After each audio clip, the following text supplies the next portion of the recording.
Bueno, ¿cómo están? Hoy nos toca, en la última semana de clases ya, este, ver la sección del capítulo, la sección 12.4, que trata sobre elasticidad, y también nos toca empezar a ver el capítulo de fluidos, en el capítulo 14. El capítulo de fluidos no se estudia todo, se estudia solo la primera parte porque el resto se ve en física 2. Entonces ya con eso estamos terminando la materia de física 1. Vamos a ver, la materia que nos toca ver hoy es muy simple, son fórmulas muy sencillas, pero tal vez porque es mucha materia, eh, sea bueno, digamos, ver ejemplos para entender bien las ideas. Vamos a empezar viendo elasticidad.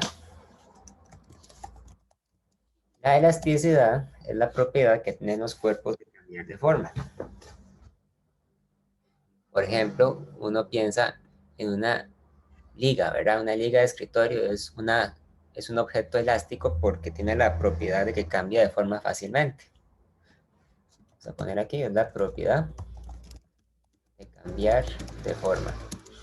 Sin embargo, no solamente los cuerpos que son, eh, podríamos decir, eh, expandibles como una liga son elásticos. Otros objetos que uno típicamente se los imagina como sólidos pueden tener bajo ciertas circunstancias propiedades elásticas. Es decir, hay sustancias sólidas, metales como el acero, como el cobre, que cuando ustedes le aplican una fuerza, ustedes pueden provocar que el objeto cambie de forma, se deforme un poco, al menos dentro de un límite eh, dentro de un límite apropiado. Entonces, vamos a ver primero lo que significa el módulo de Young. Módulo de Young, la palabra módulo, ¿verdad? En física, supongo, significa constante, la constante de Young. El módulo de Young se define de la siguiente forma. Cuando ustedes tienen un objeto sólido, entonces el módulo de Young corresponde a la fuerza que hay que aplicar por unidad de área para producir que un cuerpo se deforme a una distancia delta L con respecto a un largo inicial LI. Entonces, si ustedes tienen una barra metálica, eh, digamos, prismática, ¿verdad? Como para que quede cuadrada. Entonces, el módulo de Young sucede cuando ustedes aplican una fuerza sobre esta barra para jalarla hacia la derecha, ¿verdad? Aplican una fuerza F. Y entonces la barra se extiende o se alarga una distancia delta L.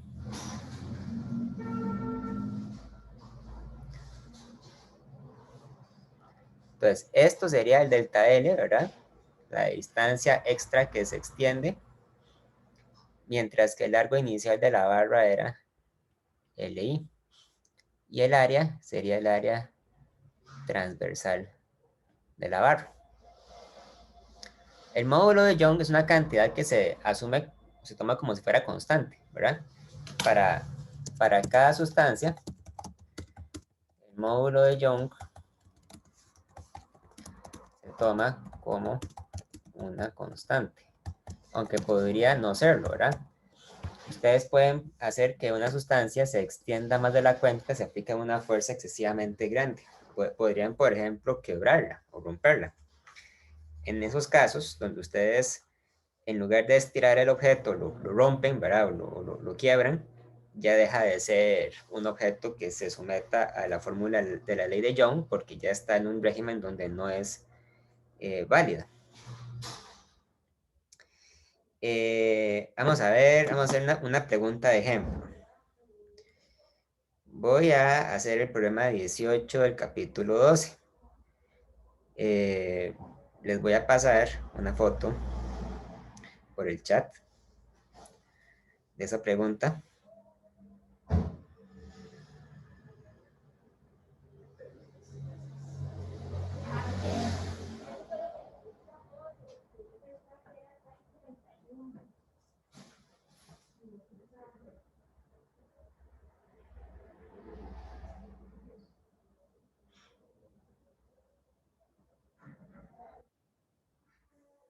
Ahí está.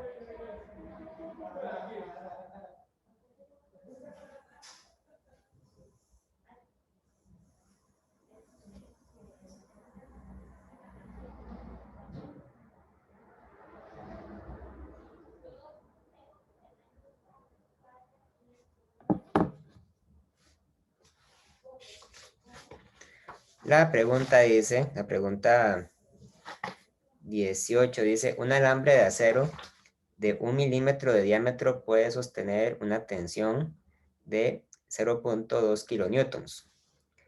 Un cable para soportar una tensión de 20 kilonewtons debe tener un diámetro. ¿De qué orden de magnitud? Entonces, este es un problema donde hay que aplicar la fórmula para la ley de Young. Entonces, la idea es que nosotros tenemos dos alambres. Tenemos el alambre 1 y tenemos el alambre 2. Entonces, el alambre 1 es un alambre de acero que tiene cierto diámetro, ¿verdad? Entonces, como es un alambre de acero, nosotros podemos consultar en la tabla de la página 320 cuál es el módulo de Young del acero. Y según la tabla de la página 320, el módulo de Young del acero es aproximadamente 20 por 10 a la 10 newton entre metro al cuadrado. O sea, es una cantidad muy grande. Cuando una sustancia tiene un módulo de Young muy grande, lo que quiere decir es que hace falta aplicar una fuerza que sea muy grande para deformarlo, ¿verdad? Y lo que nos dice es que este alambre es capaz de sostener 20 kilonewtons, perdón, 0,2 kilonewtons de peso. Entonces, yo coloco aquí un objeto que tiene un peso de 0,2 kilonewtons. O sea, tiene un peso de 200 newtons. Eso sería un objeto con una masa aproximada de 20 kilogramos, ¿verdad?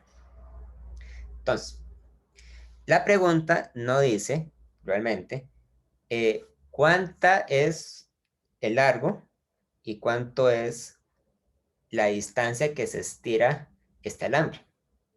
Pero nosotros podemos despejar la razón entre las dos. Recordemos que la cantidad del módulo de Young se define como la fuerza aplicada por unidad de área sobre el cambio en el largo dividido entre el largo inicial de la barra. Entonces, esto que está acá es el largo inicial, ¿verdad? Y cuando ustedes colocan un peso, el alambre se estira a cierta distancia, ¿verdad? Se estira porque se deforma ligeramente. Entonces se deforma una distancia delta L.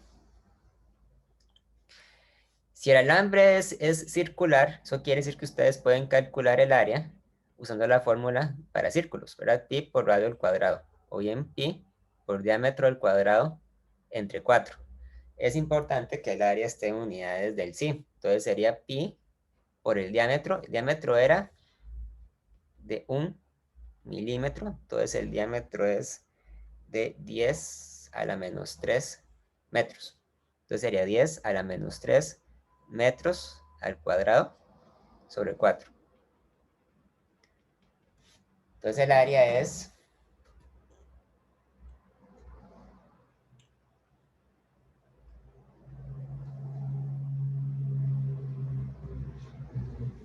aproximadamente 7,85 por 10 a la menos 7 metros al cuadrado.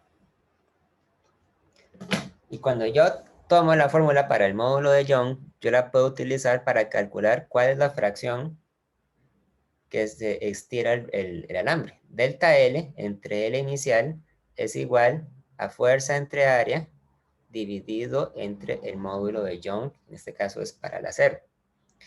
La fuerza que sostiene el alambre es de 200 newtons. El área transversal del alambre es 7.85 por 10 a la menos 7 metros al cuadrado. Y esto lo dividimos entre el módulo de Young, que es 20 por 10 a la 10 newtons entre metro al cuadrado.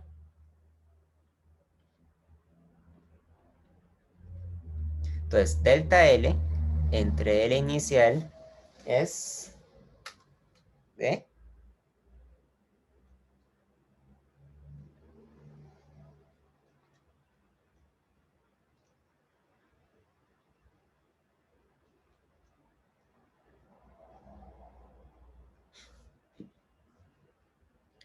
1.27 por 10 a la menos 3. Vean que esta cantidad que estoy calculando queda sin unidades, ¿verdad? Queda sin unidades. Por ejemplo, si el alambre de acero midiese 1 metro de largo, entonces lo más que se puede estirar el alambre antes de romperse sería 1.27 por 10 a la menos 3 metros. O sea, se podría estirar hasta 1.27 milímetros sin romperse, ¿verdad? Si uno le aplica una fuerza más grande, entonces el material se quiebra. Esa es, ¿verdad? Una propiedad que está implícita a la hora de medir el módulo de Young. Y bueno, eso lo sabemos porque la pregunta dice que el alambre puede sostener hasta una tensión de 0.2 kilonewtons. Ahora la pregunta es, ¿qué pasa para el alambre 2? El alambre 2 también está hecho de acero, ¿verdad? Pero tiene un diámetro diferente. Un diámetro lo suficientemente grande para poder sostener una caja que tenga un peso de 20 kilonewtons. ¿Ok?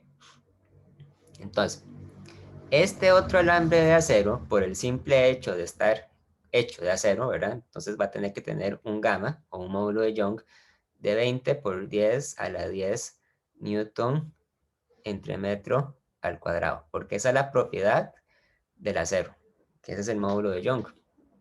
La fuerza que va a sostener es de 20 kilonewtons, o sea, 20 por 10 a la 3 newtons, y suponemos que este alambre de acero también debe sostener o debe soportar un cambio en longitud que sea de 1.27 por 10 a la menos 3 con respecto al largo LI inicial. LI.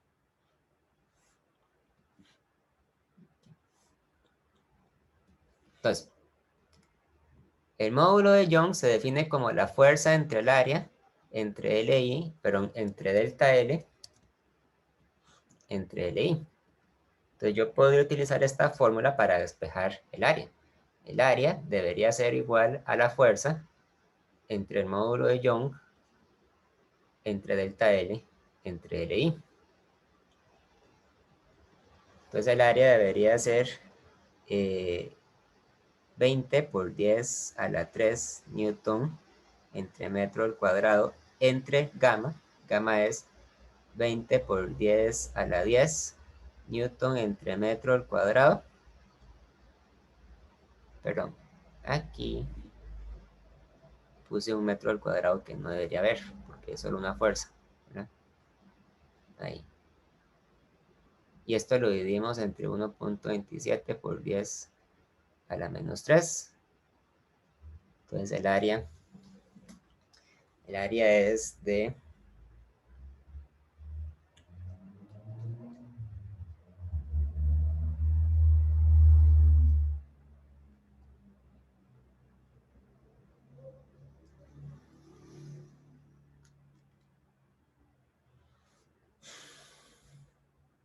7.87 por 10 a la menos 5 metros al cuadrado.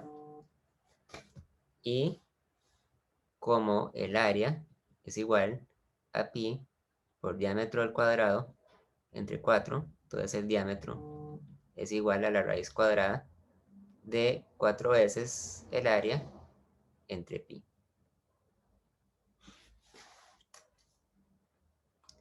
Y eso da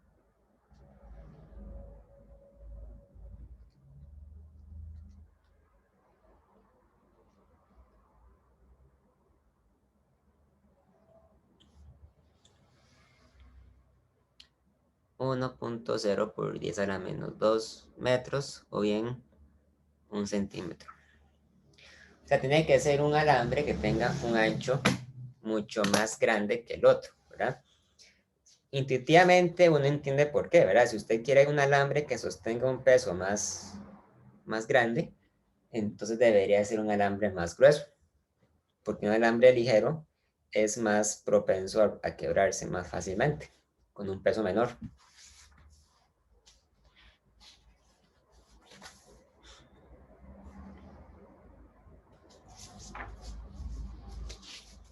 ¿Ok? ¿Preguntas, dudas?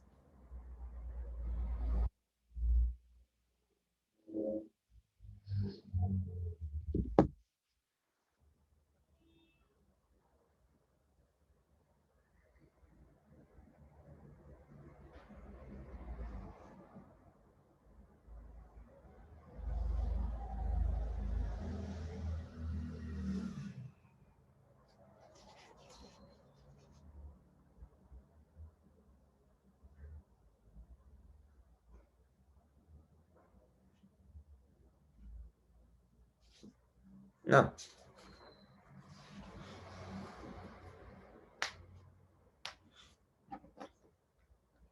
Bueno, hay otra cantidad que es el módulo de corte. El módulo de corte es un poco difícil de analizar, pienso yo, al menos de visualizar, pero tal vez la imagen que sea más fácil de entender para ver qué es el módulo de corte viene con el ejemplo de un libro, ¿verdad? Cuando ustedes tienen un libro, ustedes pueden aplicar una fuerza en la misma dirección de la portada del libro, ¿verdad? Pero también pueden aplicar una fuerza paralelo a la página del libro. Pero si ustedes lo hacen, entonces el lomo del libro se va a inclinar ligeramente hacia la derecha, ¿verdad? Así. Si el libro es verdaderamente muy sólido, entonces no se va a deformar mucho cuando yo le aplico una fuerza paralela a la página, a la portada del libro. Pero si la fuerza que yo le aplico es muy grande, o si el libro fuera más frágil, o sea, fuera un libro que no está bien compaginado, entonces el libro podría deformarse en la dirección en la que yo estoy aplicando la fuerza. El nombre módulo de corte tiene que ver con el hecho que es una fuerza que ustedes aplican en la dirección paralela a la superficie. No perpendicular, como en el caso del módulo de Young, sino más bien paralela. Cuando ustedes tienen un sólido y lo deforman usando el módulo de corte, entonces ustedes pueden imaginarse que ustedes tienen una caja, vamos a dibujarla de esta forma, ¿verdad? Una caja cúbica.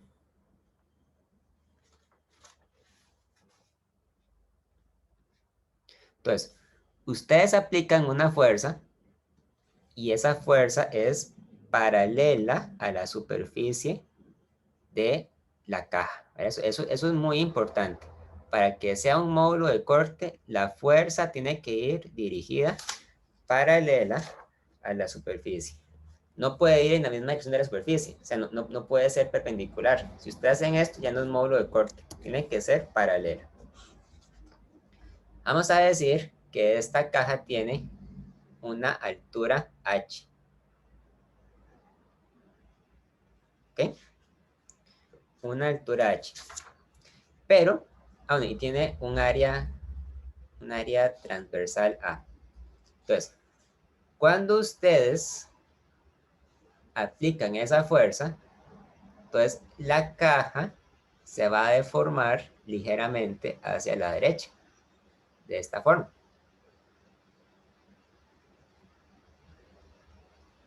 ¿ok? Es decir, la cara superior se va a mover un poco hacia la derecha, porque ustedes la están deformando. Y la cara superior se va a trasladar una distancia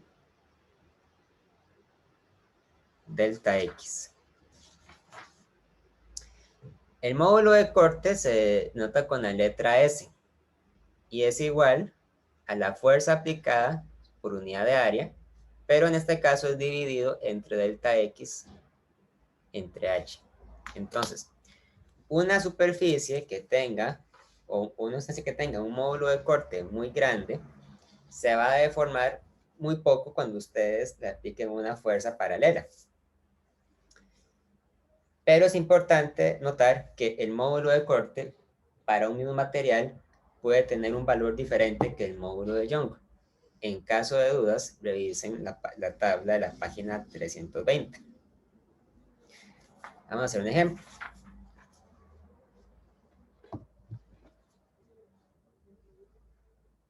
Vamos a hacer, de hecho, la pregunta 19 que viene en la foto que yo les envié hace un momento. La pregunta 19 dice, un niño se desliza por el suelo con un par de zapatos con suela de caucho. La fuerza de fricción que actúa sobre cada pie es de 20 newtons. El área de la huella de cada suela mide 14 centímetros cuadrados y el grosor de cada suela es de 5 milímetros. Encuentre la distancia horizontal que corren las superficies alrededor, pero que encuentre la distancia horizontal que corren la superficie superior e inferior de cada suela.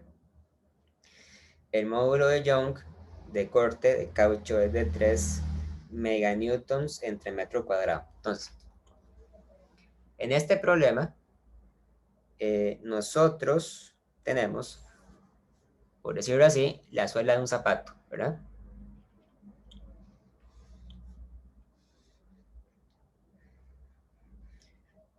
Digamos que es un zapato ahí, más o menos. Pero esto que está aquí es la suela. Entonces, el chiquito se desliza por el suelo con los zapatos de caucho. Entonces, si el chiquito va hacia adelante, la fuerza que experimentan las suelas va hacia atrás, ¿verdad? Por la resistencia con el suelo. Y nos dicen que la fuerza de fricción, ya nos la dan, la fuerza de fricción es de 20 newtons. Por otro lado, sabemos que el área de cada suela, vamos a ponerlo aquí, el área de contacto es de 14 centímetros cuadrados. Es importante convertir esta área a metros cuadrados.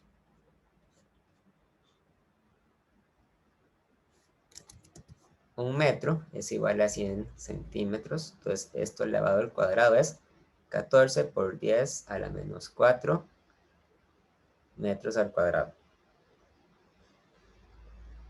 Y el grosor de cada suela es de 5 milímetros. O sea, es 5 por 10 a la menos 3 metros. Como la suela está hecha de caucho, entonces el valor de S es de 3 meganewtons entre metro al cuadrado. O sea, 3 por 10 a la 6 newtons entre metro al cuadrado. El módulo de corte del caucho es relativamente pequeño comparado con el de otras sustancias, de otros sólidos. Entonces la pregunta que nos dicen es determine la distancia horizontal que corre la superficie superior e inferior de cada suela. El módulo de corte del caucho es de 3 meganewton entre metro. O sea, que después de haberse deslizado, la suela de caucho se va a ver corrido un poco hacia atrás, ¿verdad? se va a haber corrido una distancia delta x. Lo que queremos es calcular el valor de delta x. Entonces, S es igual a fuerza entre área dividido entre delta x entre h. Eso quiere decir que delta x es igual a la fuerza entre área dividido entre S entre h. Entonces, es igual a la fuerza que es de 20 newtons entre el área que es 14 por 10 a la menos 4 metros al cuadrado. Entre S. S es 3 por 10 a la 6 newton entre metro al cuadrado. Entre H, que es 5 por 10 a la menos 3 metros. Entre, ¿verdad? Y esta cantidad tiene que tener, por supuesto, unidades de metro.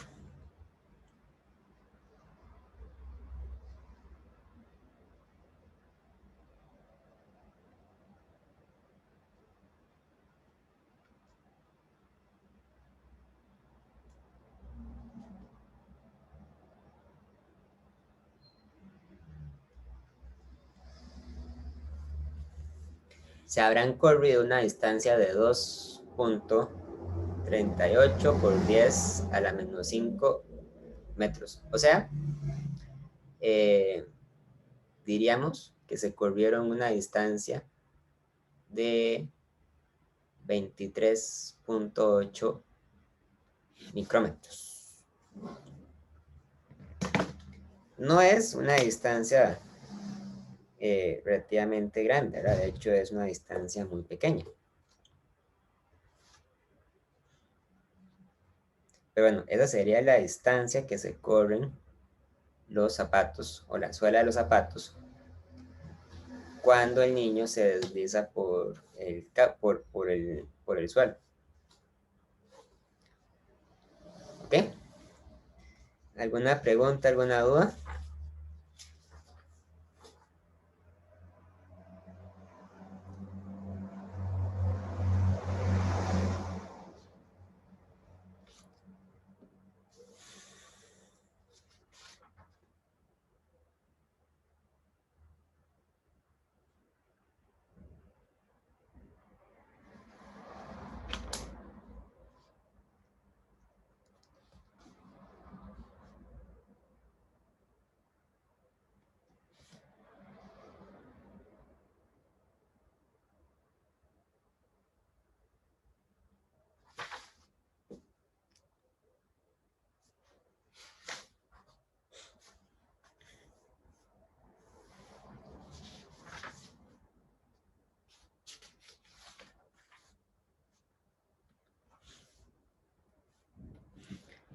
Lo que sigue es el módulo volumétrico.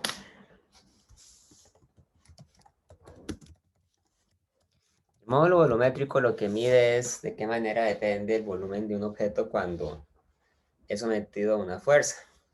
El módulo volumétrico se representa con la letra B y es igual a menos la fuerza aplicada entre área dividido al cambio de volumen entre el volumen inicial de un objeto. Cuando ustedes tienen un sólido,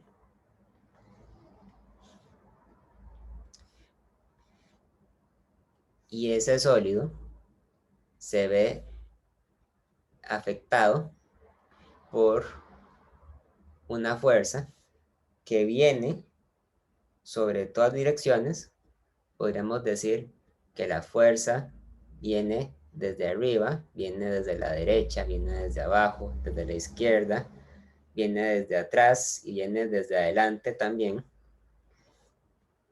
Entonces, ese cuerpo va a estar sometido a un esfuerzo que va a hacer que se contraiga, ¿verdad?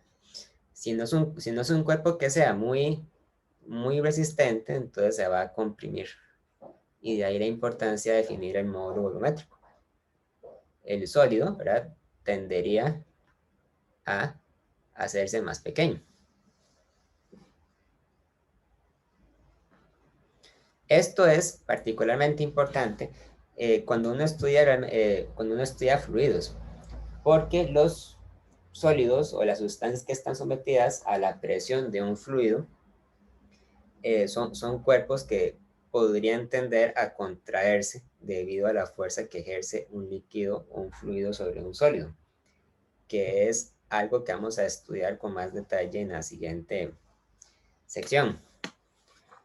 Los módulos volumétricos de los sólidos y de los líquidos también son particularmente altos, lo cual quiere decir que hace falta aplicar una fuerza muy grande para hacer que un objeto se contraiga.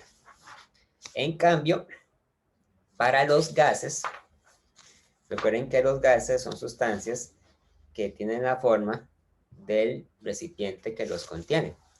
Por lo tanto, es muy sencillo cambiar el volumen de un gas. No hace falta entonces definir para un gas el módulo volumétrico, solo para líquidos y para sólidos. Vamos a ver un ejemplo. Vamos a hacer el problema 17, que también lo mandé al chat. La pregunta 17 dice: el punto más profundo del océano está en la fosa Mariana, que tiene aproximadamente 11 kilómetros de profundidad en el Pacífico. Es enorme la presión a esta profundidad, más o menos es de 1.13 por 10 a la 8 newton entre metros al cuadrado. Calcule el cambio de volumen de 1 metro cúbico de agua de mar que se lleve desde la superficie hasta este punto más profundo. La densidad del agua de mar en la superficie es de 1.3 por 10 a la 3 kilogramos entre metro cúbico. Determine su densidad en el fondo. Explique si es o cuándo es una buena aproximación pensar en el agua como incompresible. Ok, entonces, ustedes tienen en este problema, ¿verdad?, la fosa de las Marianas. Entonces, digamos que esto que está aquí arriba es la superficie del agua y esto que está aquí abajo es el fondo marino, ¿verdad? Entonces, ustedes agarran un metro cúbico de agua que se encuentre en la parte superior del océano. Esto tiene un volumen inicial de 1 metro cúbico. Pero cuando yo traslado ese metro cúbico más abajo, ¿verdad?, la masa de agua va a seguir siendo la misma, pero es posible que el agua se contraiga un poco. O sea, que sea tan grande la presión que se experimenta en el fondo del mar que ese volumen de agua llegue a ocupar un espacio más pequeño. La pregunta 1 dice: calcula el cambio de volumen que tiene el agua al llegar a esta profundidad. Entonces, esto va a tener un volumen final desconocido. Entonces, el delta V corresponde al volumen final menos el volumen inicial. Vean que el módulo volumétrico entonces se define como menos la fuerza entre área dividido entre delta V entre V inicial. Delta V es el cambio de volumen y el menos de esta fórmula se utiliza para representar el hecho de que los objetos que se someten a una fuerza, en lugar de expandirse, tienden a comprimirse, o sea, tienden a hacerse más pequeños. Si ustedes buscan en la página 320, ahí viene cuál es el módulo volumétrico del agua. El módulo volumétrico del agua es de 0.21 por 10 a la 10 newton entre metro al cuadrado. Es una propiedad del agua. La pregunta nos dice que cuando ustedes llegan a la profundidad del foso de las Marianas, que está a 11 kilómetros de profundidad, la presión es de 1.13 por 10 a la 8 newton entre metro al cuadrado. La presión, como vamos a ver más adelante, corresponde a la fuerza aplicada dividido entre el área. Entonces, la fuerza entre área, en este caso, corresponde al dato de 1.13 por 10 a la 8 newton entre metro al cuadrado. Y el volumen inicial sería de 1 metro cúbico. Por lo tanto, podemos despejar delta V a partir de esta fórmula. Delta V sería menos fuerza entre área dividido entre el módulo volumétrico entre el volumen inicial. Sería menos 1.13 por 10 a la 8 newton entre metro al cuadrado dividido entre 0.21 por 10 a la 10 newton entre metro al cuadrado entre volumen inicial que es 1 metro cúbico. Vean que la cantidad que nos va a quedar tiene unidades de metro cúbico. Y eso da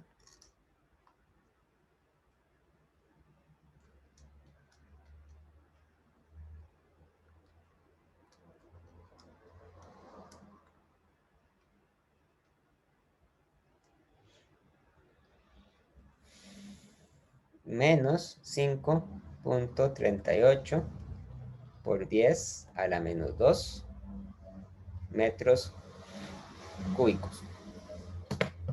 Es decir, el volumen final es igual al volumen inicial más delta V. Entonces sería 1 metro cúbico menos 5.38 por 10 a la menos 2 metros cúbicos. Que la diferencia entonces vendría a ser muy pequeña. La diferencia sería, vamos a ver,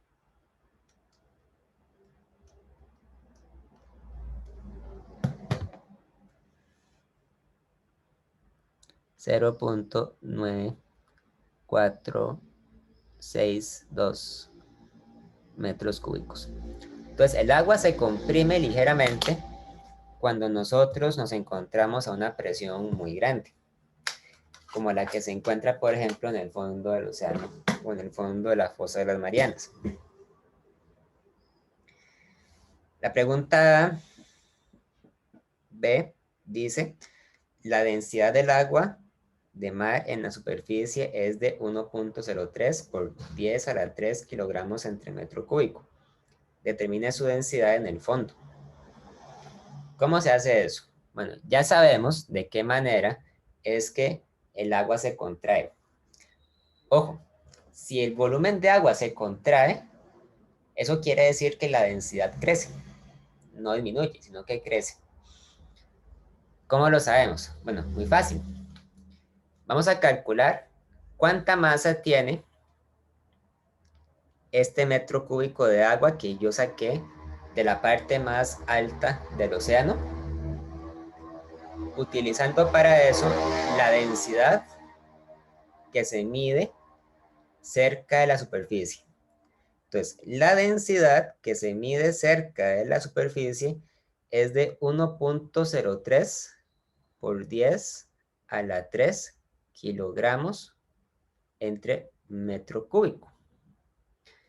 Cada kilogramo de agua que se encuentre cerca de la superficie tiene un volumen de 1.03, pero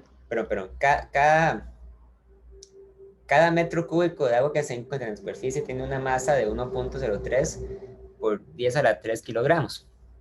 Entonces, la masa sería igual al volumen inicial por la densidad.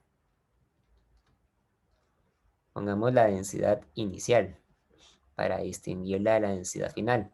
Entonces sería 1 metro cúbico por 1.03 por 10 a la 3 kilogramos entre metro cúbico.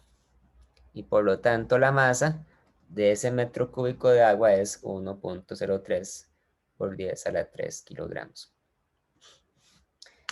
Normalmente uno acepta que la densidad del agua es exactamente de 1000 kilogramos entre metro cúbico. Sin embargo, cuando uno está viendo el agua de mar, por ejemplo, el agua de mar tiene una gran concentración de sal y eso hace que sea un poquito más densa que el agua normal. Ahora, cuando yo me llevo este metro cúbico de agua hacia abajo, la masa de este volumen de agua no va a cambiar. La masa va a seguir siendo 1.03 por 10 a la 3 kilogramos. Pero el volumen que ocupan esta masa de agua se hizo más pequeño. Entonces, eso quiere decir que la densidad del agua cambió. Ustedes no pueden cambiar la masa del agua. La masa del agua no puede cambiar. Pero lo que sí pueden cambiar es el volumen que ocupa cierta masa de agua. O pueden cambiar la densidad del agua. Entonces, la densidad final sería la masa entre el volumen final. 1.03 por 10 a la 3 kilogramos entre el volumen final, aquí está, que es 0.9462 metros cúbicos.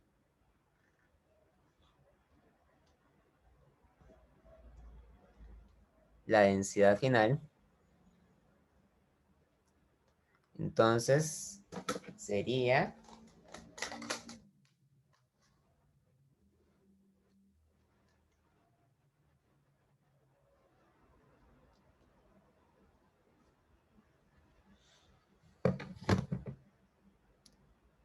1.09 por 10 a la 3 kilogramos entre metro cúbico.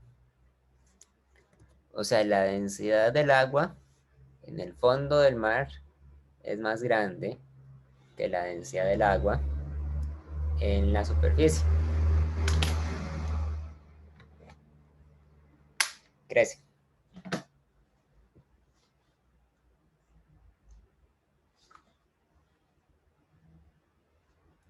De hecho, la pregunta se dice, explique si es o cuándo es una buena aproximación pensar en el agua como incompresible. Si el agua fuera verdaderamente incompresible, lo que quiere decir es que su volumen no cambiaría bajo ninguna circunstancia. Sin embargo, vimos que sí cambia. La densidad del agua puede cambiar hasta 2 centésimas, ¿verdad? Cuando usted la mide en la superficie o cuando usted la mide en el fondo del mar. Entonces, la aproximación es válida dentro de este margen de error, ¿verdad? Si este margen de error no es significativo, entonces ustedes pueden tratar el agua como si fuera verdaderamente incompresible. Sin embargo, si la diferencia en la densidad del agua sí es importante, entonces no es buena idea tratarla como si fuera incompresible. Para el capítulo 14 que vamos a ver ahora, sí vamos a hacer la aproximación, vamos a hacer la suposición de que el agua y los demás líquidos se comportan como si fueran sustancias incompresibles. Ok, vamos a ver, preguntas, dudas.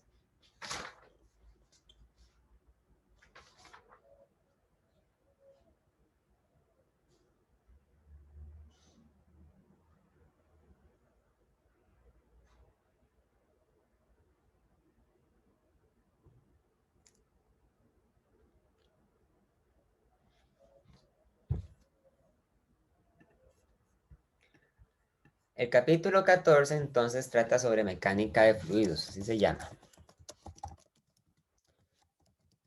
En física, un fluido es cualquier sustancia donde las moléculas o los átomos que la conforman no ocupan una posición fija, sino que se mueven libremente. En ese caso, uno puede tratar a un fluido como un líquido o un gas, ¿verdad? Entonces, realmente, un fluido más bien es cualquier estado de la materia donde las moléculas se mueven libremente. Puede ser un líquido, puede ser un gas, podría incluso ser un plasma. Lo que no puede ser es un sólido. Los sólidos no son fluidos, porque las moléculas del sólido no fluyen, sino que están fijas en una posición determinada por su composición química. Los fluidos se caracterizan por las siguientes propiedades. En primer lugar tenemos la densidad de fluido. La densidad mide la masa en razón del volumen. Y la densidad se representa mediante la letra ρ. La letra ρ es una letra del alfabeto griego. Se parece a una P, pero tiene una curvita aquí atrás. Y la densidad es entonces igual a la masa entre el volumen. La densidad de las sustancias líquidas, por lo menos, suele ser una propiedad intensiva de cada sustancia. En el caso de los líquidos, ustedes pueden hacer una tabla con la densidad de cada líquido. Hay una densidad para el agua, una densidad para el aceite, una densidad para el alcohol, una densidad para el mercurio, etcétera, etcétera. También es posible medir la densidad para un sólido. Aunque los sólidos no sean fluidos, también tienen densidades. Lo que no es posible, sin embargo, es tabular la densidad de los gases, porque como ustedes saben, los gases ocupan la forma y el volumen del recipiente que los contiene. Entonces, es muy fácil cambiar la densidad de un gas, simplemente hay que pasarlo de un recipiente a otro. No tiene sentido hablar de la densidad del aire, por ejemplo. Bueno, en realidad sí, pero ya vamos a ver cómo se puede medir. Pero la densidad del aire puede cambiar según muchas condiciones, ¿verdad? Ustedes saben, por ejemplo, que la densidad puede cambiar cuando hay una tormenta, cuando hay viento, la densidad depende de la altura, depende de la temperatura, depende del clima, ¿verdad? O sea, depende de un gran número de factores que hacen que no sea posible o práctico tratarla como una constante. Mientras que para los líquidos y sólidos sí es posible hablar de una densidad más o menos constante. Otra propiedad importante es la presión. La presión mide la fuerza ejercida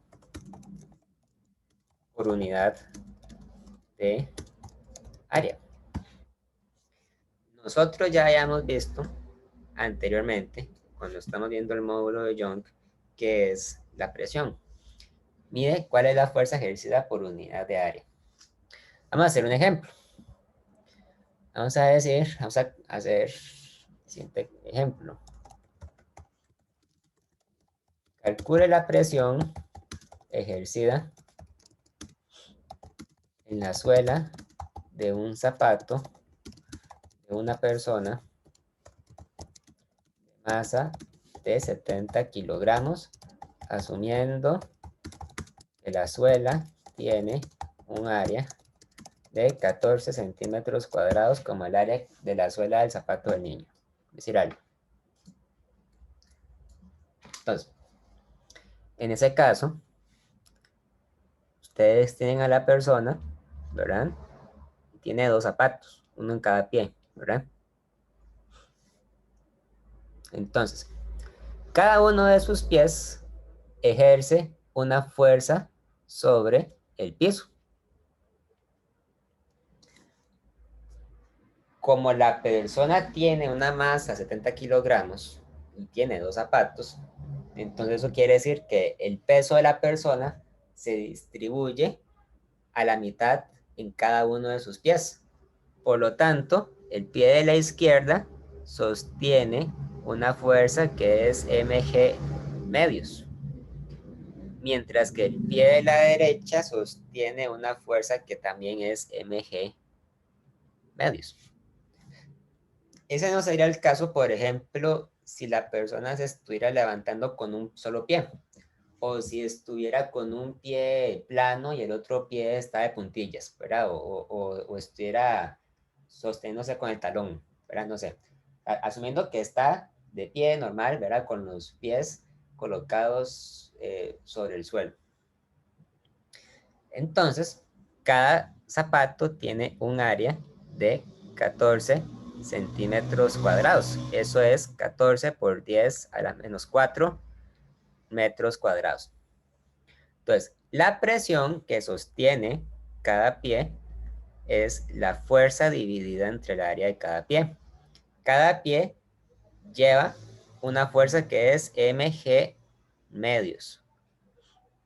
Y cada pie tiene la misma área, ¿verdad? Normalmente, la misma área. Entonces, la presión sería 70 kilogramos por 9,8 metros entre segundo al cuadrado entre 2, entre el área, o sea, entre 14 por 10 a la menos 4 metros al cuadrado.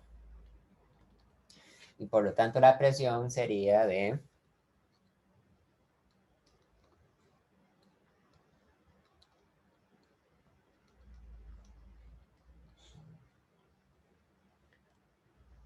2,45 por 10 a la 5 newtons entre metro al cuadrado.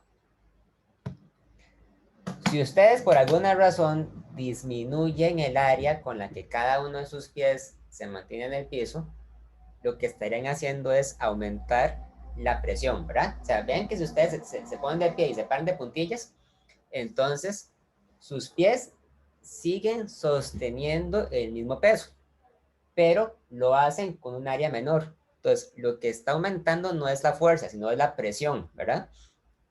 En general, es más fácil mantenerse de pie con una presión pequeña, ¿verdad? Y eso se consigue con un área de contacto grande.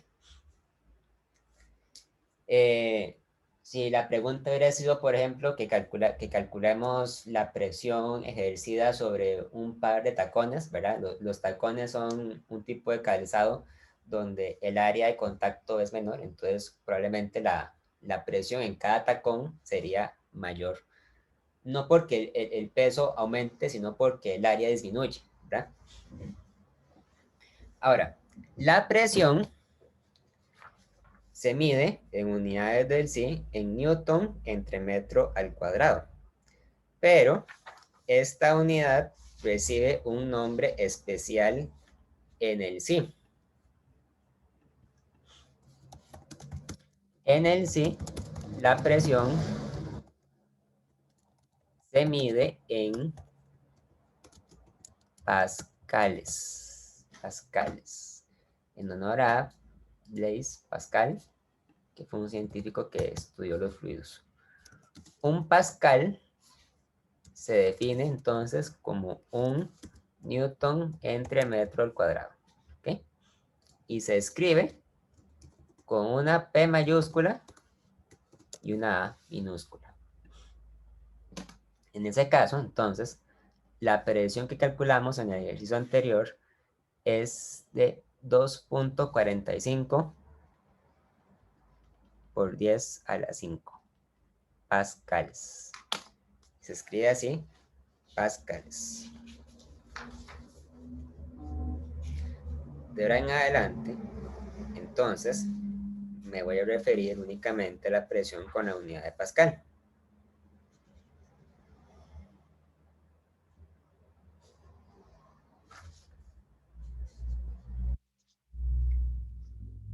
Existe un concepto importante que es el de la presión atmosférica.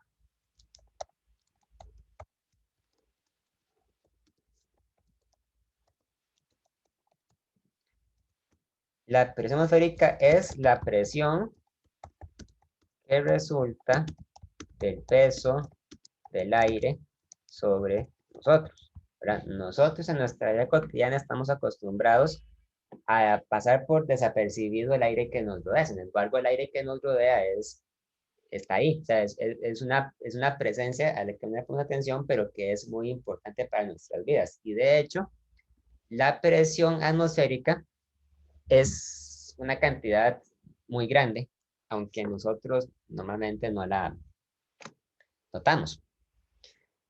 La presión atmosférica depende de muchos factores, ¿verdad?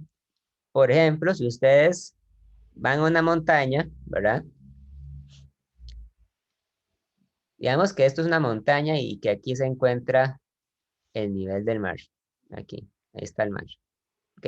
Entonces, si usted está en la playa, al puro nivel del mar, entonces usted va a tener encima de su cabeza una cantidad de aire mucho más grande, ¿verdad?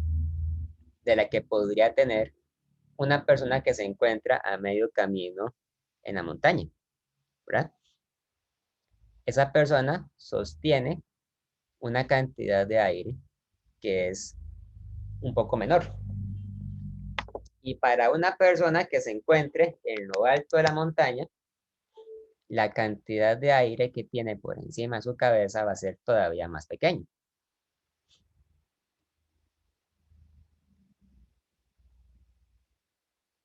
Entonces, eso quiere decir que la persona que se encuentra en la parte más alta de la montaña va a experimentar un peso de aire mucho menor que el que experimenta la persona que se encuentra a nivel del mar. Por esa razón es que la presión atmosférica tiende a disminuir con la altitud. En la cima de una montaña, la presión de la atmósfera es mucho más grande que en la base de la montaña, o sea, que a nivel del mar. A nivel del mar,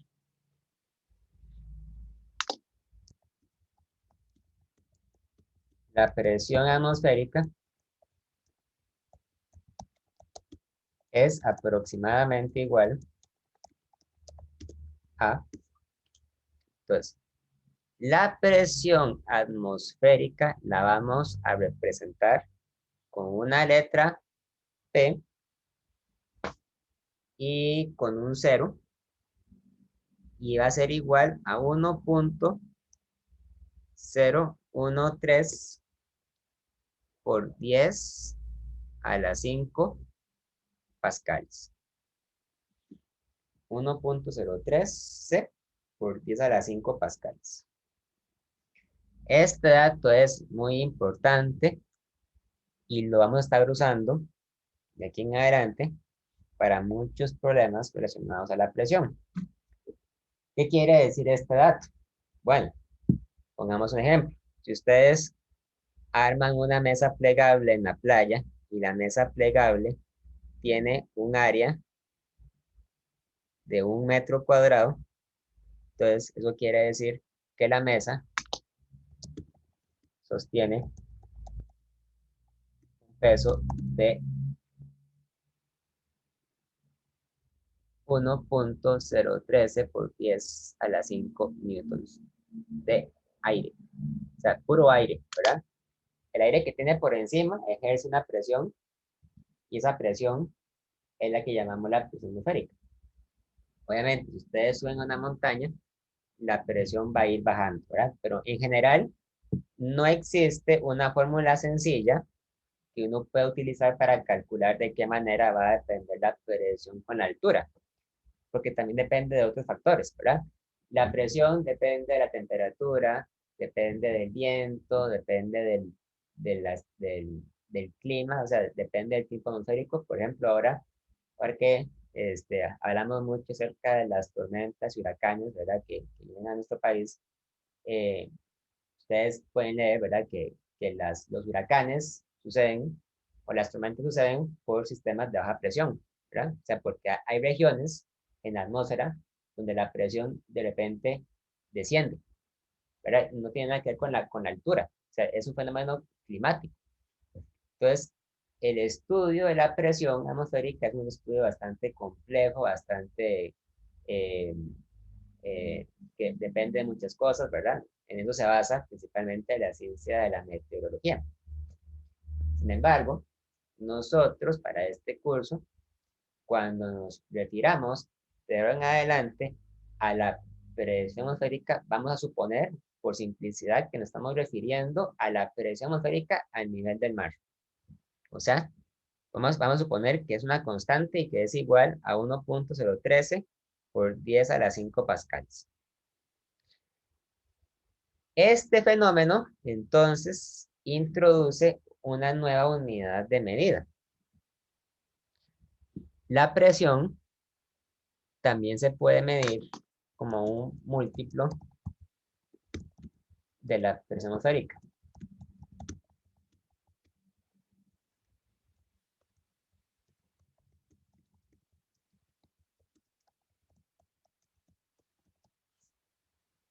Entonces, vamos a introducir una nueva unidad para medir la presión, llamada la atmósfera. Una atmósfera es igual a 1.0113 por 10 a la 5 pascales.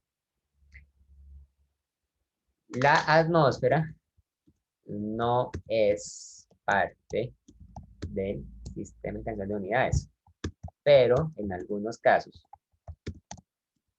es útil. Depende para qué se use. Por ejemplo, tomemos la presión que hayamos calculado para los zapatos en este ejemplo. La presión era de 2.45 por 10 a la 5 pascales, ¿verdad? Aquí está. Entonces, una presión de 2.45 por 10 a la 5 pascales, cuando la convertimos a atmósferas, se hace de la siguiente forma. Una atmósfera es igual a 1.013 por 10 a la 5 pascales. Cancelamos pascales y esto nos da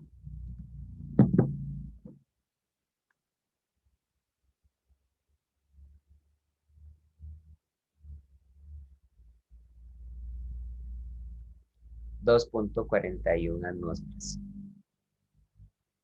Entonces, la presión que ejerce un zapato de una persona que sostiene su peso es mayor que la presión atmosférica.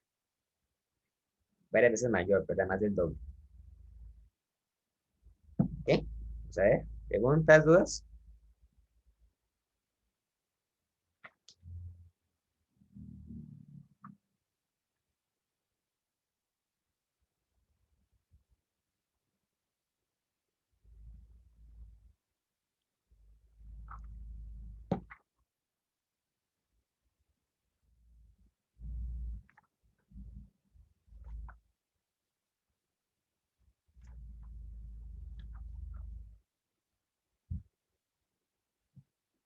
Ok, ahora vamos a ver cómo medir la presión dentro de un líquido.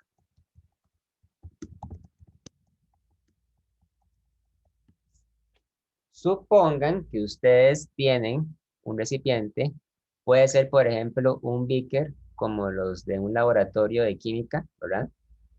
Lleno de una sustancia líquida, como el agua.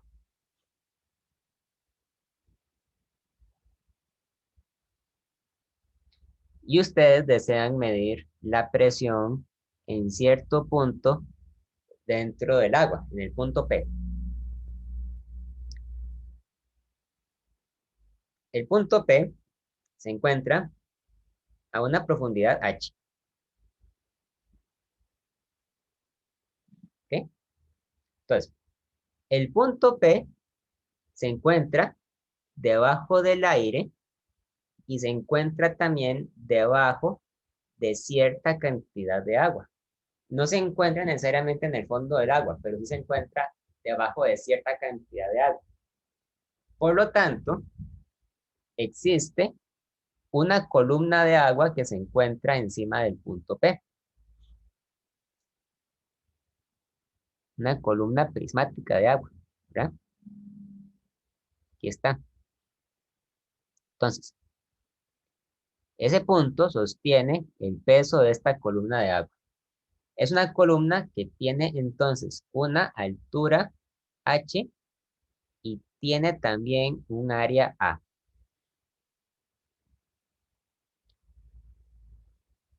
¿Cuál es el peso de la columna de agua?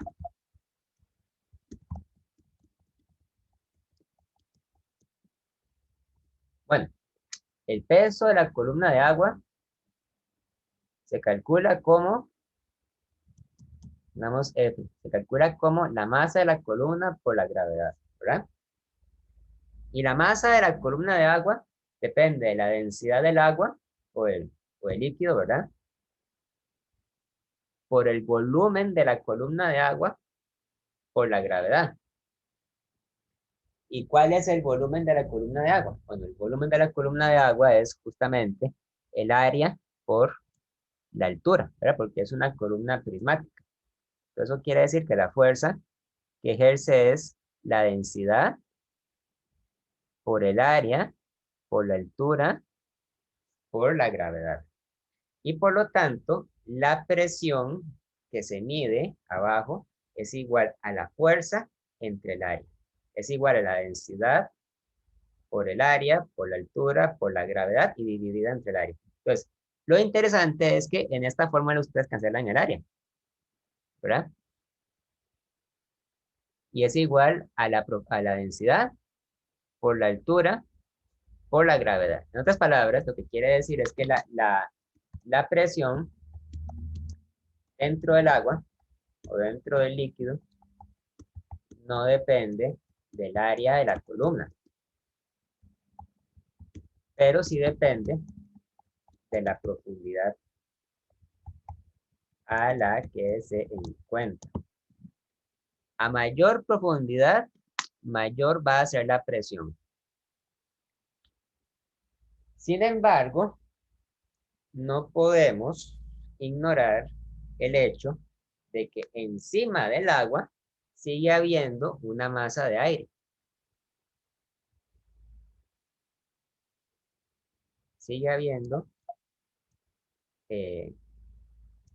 bueno, otra vez, la presión no depende del área de la columna de líquido, pero sí depende de la altura o la profundidad. Entonces, no podemos ignorar el hecho de que todavía tenemos encima del agua una masa de aire. Aquí. Y el aire sigue ejerciendo su presión sobre el agua. Entonces, la presión consta de dos partes. La presión total es igual a la presión atmosférica más la presión hidrostática. La presión atmosférica es la que se debe únicamente al aire, a la atmósfera. Mientras que la presión hidrostática es la que se debe únicamente al líquido y no se debe al aire. En ese caso, entonces, la presión atmosférica se toma casi siempre como una constante, como si fuera igual a 1.013 por 10 a la 5 pascales. Mientras que la presión hidrostática es la que sí depende de la profundidad del agua. Se toma como si fuera la densidad del agua o del líquido, digamos la densidad del líquido, por la profundidad H por la gravedad. Entonces la presión total podríamos decir que es igual a la densidad del líquido por la profundidad por la gravedad más 1.013 por 10 a la 5 pascales. En algunos casos nos conviene considerar la presión de la atmósfera y en otros casos no. Depende de lo que nos están preguntando.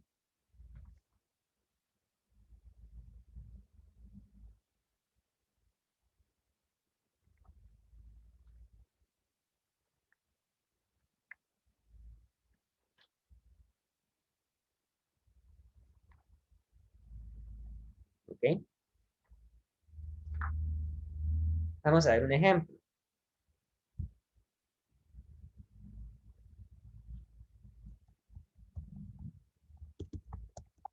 Calcule la presión total y la presión hidrostática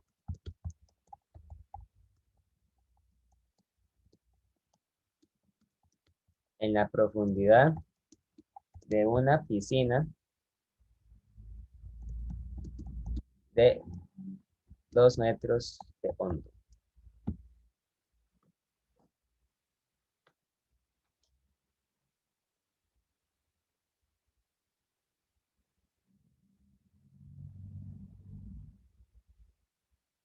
Entonces vamos a medir la presión acá. Esa presión depende entonces de la profundidad del agua, H. Y H es igual a 2 metros.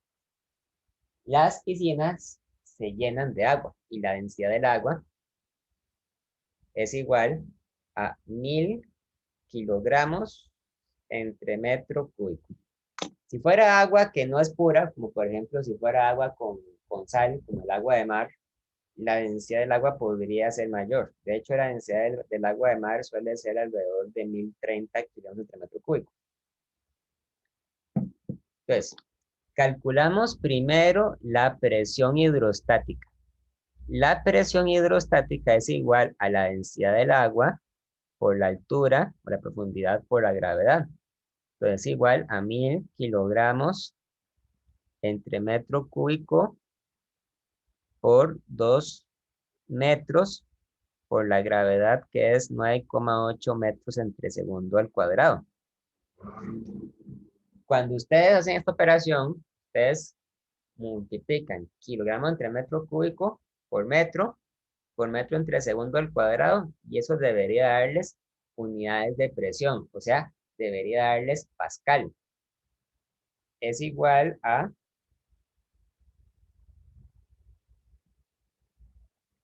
1,96 por 10 a la 4 pascales. Mientras que por otro lado, la presión total es igual a la presión hidrostática más la presión atmosférica. Entonces sería igual a los 1,96 por 10 a la 4 pascales más 1,013 por 10 a la 5 pascales.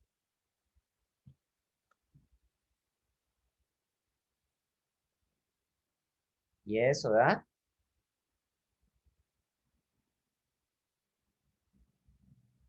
1,209 por 10 a la 5 pascales, que si quisiéramos podríamos también convertirlo a atmósferas, ¿verdad? Una atmósfera es igual a 1,013 por 10 a la 5 pascales. Y entonces la presión total sería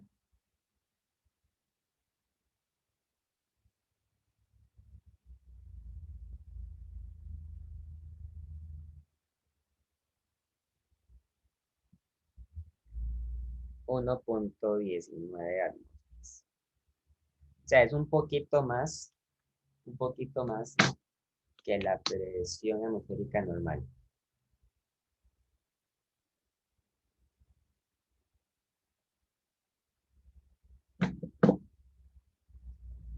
¿Ok? ¿Preguntas, dudas?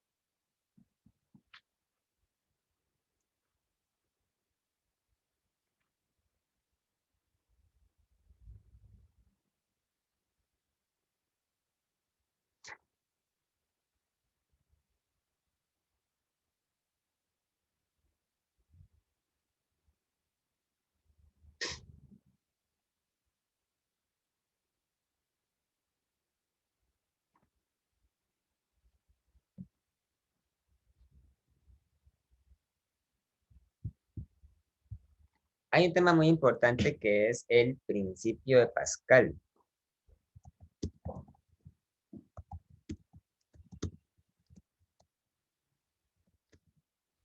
Dice lo siguiente: cuando una fuerza se aplica a un fluido, la presión resultante se distribuye de manera uniforme sobre el volumen del fluido. El principio de Pascal es importante principalmente por una aplicación que se llama la prensa eh, hidrostática. La prensa hidrostática es el mecanismo que usan en talleres de carros para levantar el peso de un carro gigantesco usando un líquido, generalmente usan aceite, pero se podría usar también el agua, y constituye de lo siguiente. Ustedes tienen un recipiente muy grande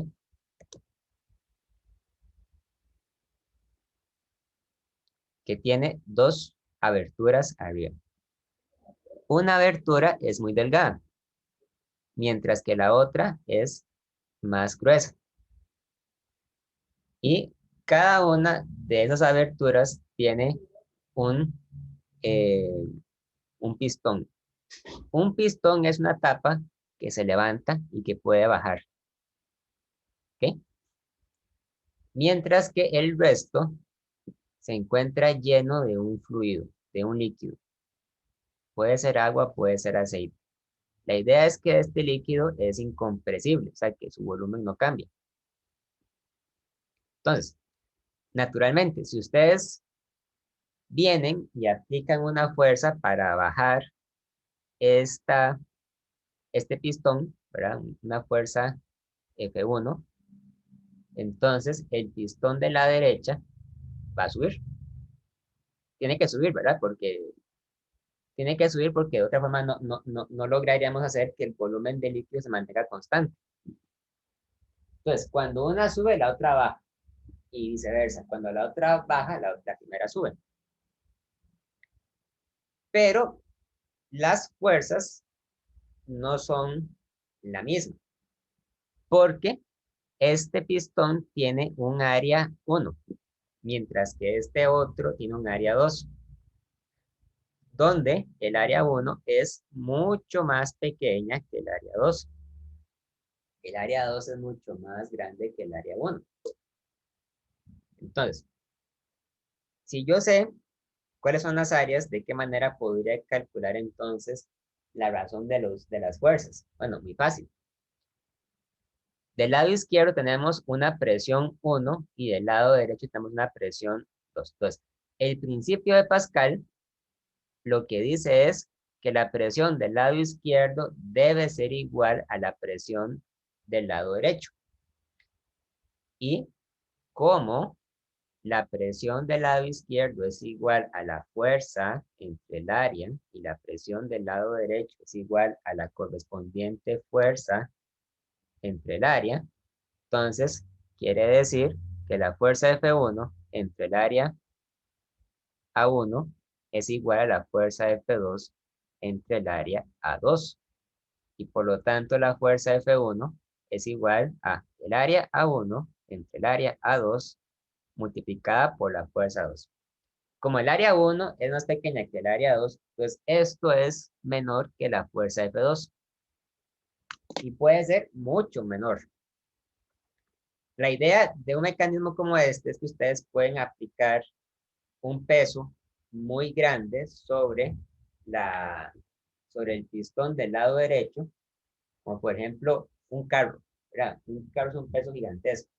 Y ustedes pueden levantar el carro ejerciendo una fuerza relativamente pequeña en el pistón de la izquierda.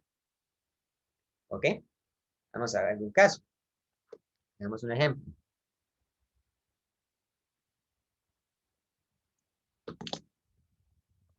Ejemplo. Calcule la fuerza que hay que aplicar a una prensa hidráulica para levantar un carro de 2000 kilogramos cuando las áreas de los pistones son las siguientes. Vamos a decir entonces que el área del pistón pequeño es de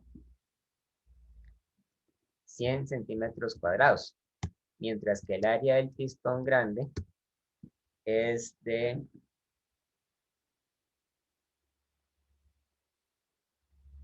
900 centímetros cuadrados. Entonces,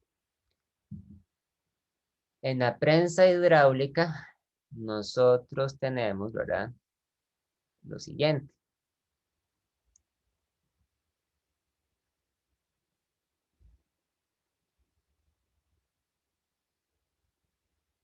Tenemos un pistón acá, tenemos otro pistón acá.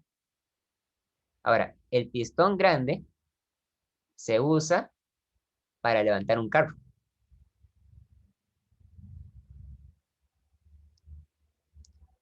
Una masa de 2000 kilogramos. Entonces, el área 1 es de 100 centímetros cuadrados y el área 2 es de 200 centímetros cuadrados. Perdón, de 900. Siempre el peso mayor debe ir sobre el área más grande. Y ustedes quieren aplicar una fuerza F1 para que el pistón de la derecha aplique una fuerza F2 que permita levantar el carro. Naturalmente, F2 debería ser igual por lo menos al peso del carro. O sea, debería ser de 2000 kilogramos por 9,8. Entonces, ¿cuánto vale F1? Bueno, aplicando el principio de Pascal, sabemos que F1 entre el área A1 es igual a F2 entre el área A2. Por lo tanto, F1 es igual a el área 1 entre el área 2 por F2. O sea, es igual a 100 centímetros cuadrados entre 900 centímetros cuadrados por la fuerza que sería de F2. F2 es igual a 2000 por 9,8.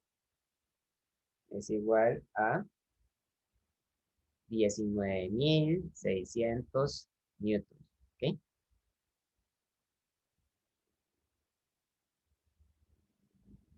Una fuerza de 2178 newtons.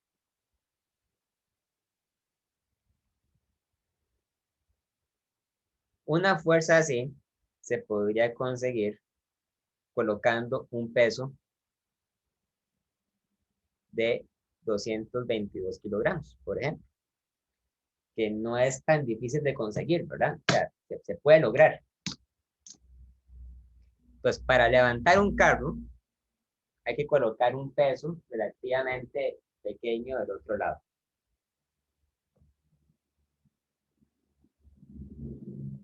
Y bueno, así podrían venir otras preguntas semejantes acerca de la prensa hidráulica. ¿Preguntas, dudas?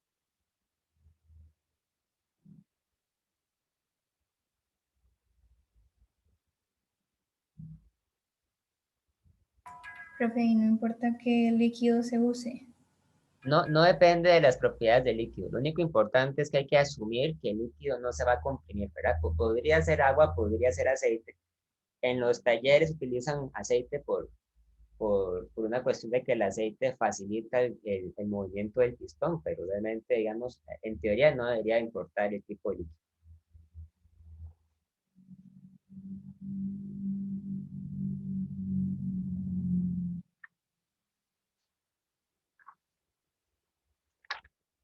Bueno, nos faltaría por ver la medición de la presión y el principio de Arquímedes. Yo creo que eso lo podemos ver el jueves, nos da tiempo.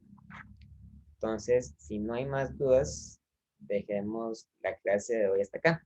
Nos vemos el jueves. Profe, ¿Sí? una pregunta. Ahí no es 900.